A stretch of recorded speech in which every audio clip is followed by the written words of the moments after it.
I can't go nowhere, man. I can't go nowhere. You know, everybody's scared because that COVID's in the air. Yeah, you know, I'll do my share when I don't go nowhere. I mean, that's the story. Friends with Nuna, who played the percussion during the concert. And Nuna's our neighbour, she lives around the corner, and Nuna put on her Facebook that Matt was doing concerts, and we saw that about 3 weeks ago, so I'm like, that is what we're going to do for our son for his birthday, to make it something special to remember. But when all the venues closed, I lost like my income, my full income. I have 3 kids, and so I had to figure out a way to work, but the 2 stipulations were I couldn't work inside and I couldn't work in front of big crowds, so I had to find a way to work outside in front of small crowds. And then I saw a photographer taking portraits from the sidewalk of families, and I realized sound travels, and I realized I had all the equipment I needed to put together curbside concerts. Hands, touching hands, reaching out, touching me, touching you. The community really needs music, you know, and it's not just music that the community needs. It turns out that Curbside Concerts is actually delivering more than just music.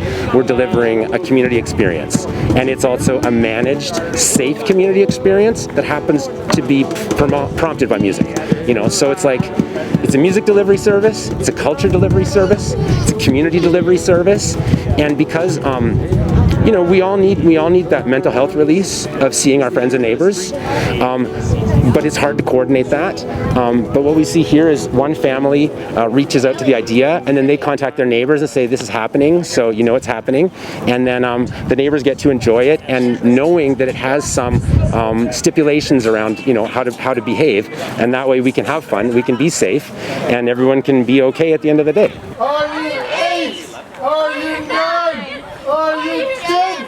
Are you 11? It was pretty cool, yeah. Like, I wasn't expecting that. I had to set everything up, and I only knew 30 minutes before it started, so it was pretty cool, yeah. And Nathaniel helped set up the social distancing lines with my husband, set out lines on our lawn for different families.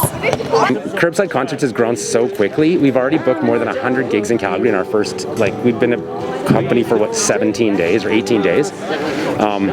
And now we're starting to get inquiries from other cities. So we have artists set up in Lethbridge, in High River, in Okotoks, of course, all across Calgary. We have 7 artists in Calgary. We have artists set up in Victoria, BC, who's just, we just got our first inquiry, so we're connecting that gig. And then Winnipeg also is coming online, and we're talking to people in Ontario too. But essentially the idea is to take Curbside Concerts nationally, because as musicians, 2 things. We're all out of work, and we're a network. You know, we all know each other because we travel together and we see each other at gigs and stuff. So, you know, if someone asks Curbside Concerts, you know, can you get me a fiddle player in Dauphin, Manitoba? The answer is yeah, I can. Thank you so much, you guys. I'm Matt Masters. This has been a Curbside Concert, and if you want to know more, just check us out online. Thanks very much.